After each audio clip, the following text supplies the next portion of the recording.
Good afternoon, everybody, and thanks for joining us. Well, is laser vision correction right for you?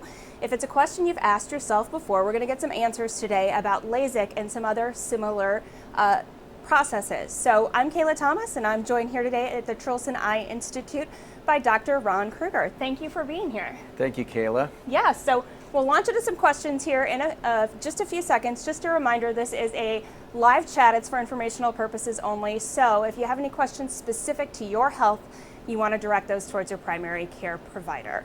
So a lot of people have heard about LASIK, but they might not be familiar with what it is or how it works. They know that there's lasers involved. So what exactly is laser vision correction? Okay, so you mentioned LASIK, and LASIK is actually it's an acrostic for a long name, which is laser in situ keratomileusis. Now that's my mouthful, so nobody ever calls it that. They just call it LASIK. And basically it's the idea the laser can work on the surface of your cornea to reshape it in such a way that it corrects your vision to good 20/20 vision or beyond. And it helps to give you good quality and all the rest. And that's been around for 20, 25 years or so here in the United States, so there's great success with it. But there are also newer procedures that are involved as well, such as SMILE. Again, that's small incision lenticular extraction. Lenticular, okay. Lenticular, so it's a little lens that we take out of the cornea in order to reshape it. And probably the best way for me to sort of compare LASIK and SMILE is that with LASIK, we actually use a laser to create a flap. So this flap opens up in the cornea, and then another laser comes in and reshapes it to the exact shape it needs to be. With SMILE, we do a little bit of an outline where we have an upper and lower layer, and then through a smaller incision, we pull the tissue out, and only one laser is used to do that. And so with a smaller incision, there's some potential advantages with healing and with strength of the cornea and everything afterwards. LASIK's been around for a long time, and it's been very perfected. SMILE's been around maybe about 4 years or so, and it's growing internationally, and it's growing in the US as well. So people who are watching this live now might be like, where are they standing? So this is the room where these procedures actually happen, and we're out at our Village Point Health Center. This is the Thompson Eye Institute location here, and this is where the procedures happen. You literally just wrapped up a procedure. So that's where you sit, right? Yeah, so I got a chair right behind me, and you see these two lasers here with a laser bed in the middle. This is the laser that creates the flap. So it's called a femtosecond laser. Very, very, very short pulses that are high power but very low energy. So it keeps everything very localized, and it focuses inside the cornea with hundreds of thousands of pulses going back and forth to create this perfect layer. And then once we've done that, we bring you over to this laser, and it opens up that layer, and then that laser goes ahead and shapes the cornea to the new shape. I think those of us who have worn glasses or contacts or both forever realize not dealing with those things is obviously one of the potential benefits of laser vision correction. What are some of the other benefits? Well, I think the big thing about glasses and contacts is it's like a prosthetic device that you need to wear in order to function and see. You know, laser vision correction gives you freedom from that prosthetic device and gives you the freedom to do all the things that you would normally do, like sports, you know, driving, reading, all the different things that might be part of normal life. It also can, in some cases, enhance the quality of your vision. And with that, I want to make a mention of something called Contour Vision, which is topography guided LASIK. Now, it doesn't happen with SMILE that way, but it happens with LASIK. Okay, when I hear topography, I think like about a map and grass. That's exactly and hills. Right. Right. Okay. So topography is all about a map. Well, we take maps of your cornea. In fact, every laser vision correction surgeon in the country has these maps that they capture in order to see what your cornea looks like to make sure it's normal, that it's not a high risk eye, that it fits in the normal range of what's a safe procedure to proceed with.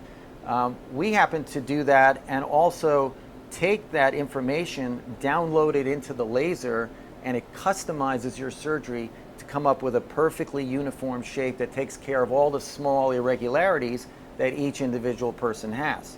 And so by correcting those small irregularities, we're correcting you better than your glasses, because your glasses can't correct those irregularities. Right. It just corrects myopia and astigmatism. Here we can correct all those small irregularities too. and in some cases we can get better clarity, better quality than what even your glasses would be. Some people might have heard that for some reason they're not a good candidate for LASIK. What would make somebody not a good candidate, and what are the other options? Okay, so that's a good question, and that's part of the thorough examination we do. We offer free screening exams so you can come in and find out if you're a good candidate. And it doesn't really commit you to anything. You don't have to pay any cost up front, but at least you can find out if this is for you. Ultimately, if you have severe dry eyes, if the shape of your cornea is irregular and it makes it look as if there's something abnormal about the cornea, there's a condition called keratoconus that maybe 1 out of 1,000 people in the population have, and it could be sort of preclinical or subclinical. That would be a reason not to have laser vision correction, because it's a weakening of the cornea. We don't want to make it further weak by doing the laser surgery. So that's all part of the screening process to find the right kind of candidate. And then once we determine you're a good candidate, then we'll also determine, are you good for the contour vision correction, because that's also highly dependent on getting very reproducible maps. So we'll capture like 8 or 10 in each eye, and we'll make sure that they're all reproducible. That means there's no noise, and we don't want to treat noise, we want to treat the real signal. I think a lot of people who have thought about this and maybe put it off, they're concerned about what the procedure itself is actually like. So how easy is it? Well, we just had 3 patients that had both eyes done earlier, and they went smoothly. We did 2 LASIKs, and we did 1 with PRK. Now, I didn't mention PRK already. PRK is a surface laser procedure, and we actually have to remove the outer surface skin layer, and then the laser comes down. So there is no flap involved. And the 1 patient we did today had previous radial keratotomy, which is an older procedure done years ago where small cuts were in place in the cornea. We don't really do that anymore, but he needed a little touch up with that, and doing a LASIK on that would not have been a good idea. That's why we did the PRK. Now, PRK we probably do 10-15% of the time, because sometimes people are a better candidate for PRK than LASIK. LASIK is by far the most frequently performed procedure, and I would say SMILE is kind of growing a little bit in numbers, and it's still probably somewhere around 10-15%. 2 things I want to point out really quickly. You may have noticed that we are not wearing masks. That's because we want you to be able to understand what we're saying, so that's why we're distanced this far apart. So there is a universal masking policy, of course, at all of our locations. So if you were wondering about that, I did want to point that out. Also, we got do it handy here. That's right. Also, we do have a comment section below, so if you have any questions, you can go ahead and type them in, and if we don't get to those live today, we will go ahead and go back and ask Dr. Krueger for some expertise so we can get you some answers. And yes, he did mention free screenings. We'll get to more on that in just a second. But recovery. So you have 3 patients that have been in this room today. Did they walk out of here? What do you have to do afterwards? Can you just see perfectly automatically? Right. So I'll make a quick comment about that with regard to what I mentioned about PRK. So PRK is a little less frequent. It's maybe in some ways less invasive in that there's no flap involved, but it creates a corneal abrasion on the eye, and that takes some time to heal, can be some discomfort, and so it's a little less popular with some people just because of discomfort and longer recovery. But with LASIK, it's really the fastest of the recovery procedures, and a typical patient that had the procedure today will get up from the laser, look around the room, and be able to see things, although there's a little haziness to it because there's a little swelling in the flap. They'll go home, closing their eyes. Somebody drives them home. They should take a nap for a couple of hours. I love any medical advice that involves when they a get nap. up from the nap, they look around a room, and they typically have this wow effect, like, wow, I can see. And they went to bed thinking, yeah, things are looking okay, and all of a sudden they get up and things are looking spectacular. And then throughout the day, things keep getting a little bit more refined, and by the time they come back for the next visit, the first post-op day visit, we can usually get them seeing 20/20 or 20/15 or something like that. That's amazing. So you mentioned the post-op visit. Is this permanent? How many times do you have to come back? Do you ever need to do it again? So post-op visits, we see you on the first day after surgery. We'll see you at 1 week after surgery just to make sure everything is still doing well. And then we'll see it around 3 months, because we usually feel that full stability and everything happens, then that's a good time for us to get feedback to say you're right on target where we want you to be. After that, yearly exams and everything are usually the routine. And once you have this done, if your eyes are stable and are not normally changing, this can last you most of the rest of your life. Now, eventually when you get older, if you develop cataracts, you might need cataract surgery. All that can still be taken care of when the time comes. This is just going to provide good, crystal clear vision, up until that time. I'm one of these lifelong contact lens wearers, so I'm just hanging on every word right now. One of the things that I think a lot of people wonder about, side effects, complications, what do you tell patients before they undergo surgery? So I think the thing to know about it is, this LASIK is the most frequently performed elective procedure in the world. In all different areas, and it happens to be an eye surgery. So a lot of people are doing it because it's transformational in terms of their life. But like anything, things can always go awry, or there might be some kind of side effect or complication. So what are some of those things? What can people anticipate? Some people believe that dry eyes happen from LASIK. Really, it's mostly that people have a little dry eye to start, and the LASIK just makes it a little bit more manifest in some people. We might say 5% or so people might notice some dryness, and we give you all topical tears to sort of help you afterwards to make sure your eyes are moist. Typically, if there is a little bit of a feeling of dryness initially, after about 3 months, it all resolves. So it's just kind of a temporary thing as you're healing. That's probably the number one thing that people might notice something about, if at all. The other thing that what I mentioned before about keratoconus, maybe 1 out of 1,000 in the population, if there is sort of a weakening in the cornea that's not detected and you have the surgery, it's possible your cornea could become further weak and then take a more abnormal shape to it. And that can distort your vision and maybe make it so that you have to get back in contacts or do something. Obviously, we want to avoid that completely, and that's why we go through this thorough screening process with multiple maps, topography maps, and everything that help us to determine what kind of candidate you are. And then other typical things, infection is very rare. It's usually, I can probably count on one hand in my lifetime the number of infections I've ever seen, coming from surgeries myself. And we manage that. We give you antibiotics and all to prevent that in the first place. So far today, I think I've had 2 Zoom meetings and I've eaten lunch. And you've helped 3 people see better. So you get to see these people when they come back for their follow-ups. What's it like? What are their reactions when they can see for the first time without glasses or contacts? There's a sense of euphoria. Like I said, there's this wow effect that they sort of initially get, and they kind of live with that, thinking like, wow, this is transformational. Because if you think about it, all your life you've been depending on glasses or contacts to see, and it's always been this like crutch, and you just do it because you need to do it. Now all of a sudden it's not needed, and you can see clearly, you can function, and you feel empowered to do more. And so I kind of almost say that this is also kind of nice because it helps you maybe be more than you otherwise might pursue yourself to do. Empowers you to sort of go out and take that chance or do something more and to pursue life in a different way. If someone has already reached the point in their life, like I have, where they're maybe nearsighted, they also need reading glasses, can it correct both of those things, or will you still need the readers? So that's a great question, because this is really giving a new shape that hones in on one particular focus. Now, for people under the age of 40, that one focus has got to be distance, because that distance will also give them some near. But for those after you're 40 or so, you start getting to the point of, I can't quite see that near anymore, and everyone experiences that. And so what we do, and we had a case today that we did at this for somebody who was 48 years old, is we did something called monovision. And monovision, probably a better word is blended vision. It's the idea that their strongest eye, and everyone has a strongest dominant eye, that one's targeted for distance. The other one is targeted for a mid-range focus. And so you can get all the distance from your stronger eye that helps you to drive and function, play sports, all that things.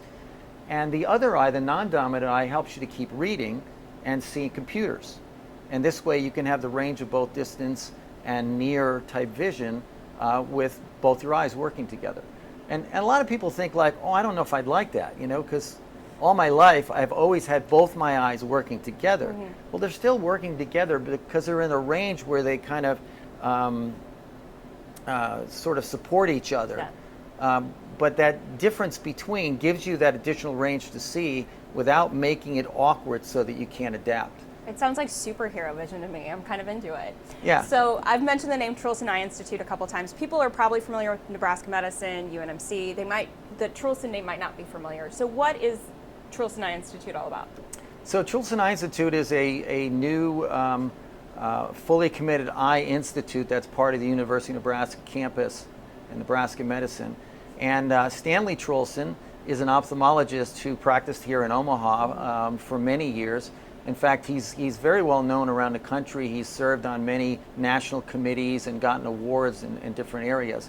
He's actually turning 100 years old this year. In fact, I think it's going to be 2 months, less than 2 months from now, he's turning 100 years old. So he's still around. He's done very well in his life, and he's been able to contribute money to the university, and he's done it multiple areas. In fact, the zoo, you'll see his name there, other places within the campus. He had a real commitment to want to see more of a teaching, clinical care, research center that would really kind of help develop eye surgery, eye care, and eye science in the Omaha area. And by investing in this Trulson Eye Institute, he's really given us the foundation for which to recruit, world-class faculty in order to do all those things. And so the Trulson Eye Institute is down around 39th, 40th Street in Leavenworth, and it's part of the main campus, and we have a satellite location here in Village Point where we do the surgeries. So the surgeries happen here, which we've already discussed. Screenings can happen here or at that Midtown location. So if anybody's out there and their ears and eyes are perking up by this conversation, if they take advantage of one of those free screenings, what can they expect from that process? So typically you'll come in and we ask you to be out of contact lenses for at least 3 days, probably preferably a week, because contact lenses can sort of warp a little bit of the shape of the cornea, and since we're doing these maps to screen you out, we want to make sure we got the most ideal shape and we know what we're dealing with. So getting out of the contacts is preferable. And when you come in, we'll check your vision, we'll check your prescription to know exactly where you're at. We'll do a pretty complete eye exam in the process. So I've had some patients say, oh, I think I want to come in to get checked, but I'll go to a doctor first to get my yearly eye exam. So don't even bother with that. Just come see us. Bring your glasses with you so we know what your previous prescription is. We know that it's stable. And we'll do a thorough exam to see if you're a good candidate. And they don't have to know exactly which of those procedures is right. You'll help them. Oh, yeah, no. I will talk about what the options are. I'll explain a little bit of what they may want to consider as a preference or what I might recommend. Okay, a few resources for you. If you want to call for more information, 402-559-2020, of course. 2020 vision, that is, not this particular year. And then the website, nebraskamed.com/LASIK. That's LASIK. Do we have any questions that we want to take? I'm going to call on my good friend Taylor here to let me know what you're asking about. I have a young teen with very poor eyesight. Is this something we could look into for him? Okay, a young teen with poor eyesight, just in case you can't hear my friend off camera. Is there, what are the ages that work for these kind of procedures? So for young teens, they're still in the age where their eyes are kind of changing a bit. And so what we typically look at and say is, okay, by age 18, most people have matured enough that their eyes are more stable. They're also now legal status to make their own decisions. And it so happens that most of the FDA trials began around age 18. Sure. And so we pretty much say that we will treat patients who are 18 and older. Now, in some cases, you might want to wait beyond 18. We might look and say, well, maybe your eyes are still changing a little bit. Maybe we should wait till you're 20, 21, something like that. But that's all part of what we can look in and evaluate the process. So if somebody was 16 years old and said, I want to come in and get a screening exam, we might be able to do the screening, but we wouldn't do the surgery until at least they were 18. On the other hand, is there an age that's too old? Yeah, so on the other side is, should we treat patients who are in their 60s, 70s, 80s, or 90s? And I've treated patients in those age groups, but the one thing that I will say for patients who are 60s and older is if they're beginning to get early changes of cataract, we might actually recommend some kind of a lens replacement, kind of like a cataract surgery as opposed to LASIK. And it just depends on what's happening with the lens in the eye. Anything I should have asked you that I didn't, or that you forgot to mention? Oh, and we do have more. Well, hold on. Let's hear a viewer question. We have one more question, which is, I had lazy eye in my left eye as a child and don't have very much vision in that eye, so I depend on seeing mostly with the right eye. Would it be too risky to have this done? Okay, so just in case you couldn't hear him off camera, someone asking about a lazy eye and not having much vision in that eye. Yeah. What would you say in that situation? So that's a great question, because people sort of say, well, if I'm a one-eye patient, essentially, because my other eye doesn't have the potential vision, is that too high of a risk? And in some ways you could say that's a relative contraindication in the sense that it relates to the circumstances of the patient. But I've done many patients who really only had one eye, and I've gotten really good results with that. I don't feel it's a limitation, but I of course look at that situation very seriously in light of the fact that when we have two eyes, we always want to be able to provide the best care for both of those eyes. If you only have one eye, you want to make sure you're going to be right on target. LASIK is the kind of procedure where the risks are so low that there's no reason to really be fearful of that in pursuing even that one eye surgery. Well, and the screening is free, so there's very little risk there. Again, if you want to look into the free screening, nebraskamed.com/LASIK, or you can call the number 402-559-2020. If you're watching this interview back later after we finish the live, go ahead and continue to post those questions in the comments, and we'll go ahead and get answers for you. Dr. Krueger, great information. I'm in the 40 area, and it's one of those things I've always been curious about. And for those out there who feel like I do, it's a great opportunity to go ahead and take advantage of those screenings. So thank you for your time. Thank you very much, Kayla. You bet. And one last comment I'll make is we've been seeing a lot of patients coming recently from Nebraska Medicine and from the university. So I think they're sort of looking and saying it's right in our back door. We like to pursue that. And so for any of you who are listening, even from the university or Nebraska Medicine, that's certainly an invitation to come.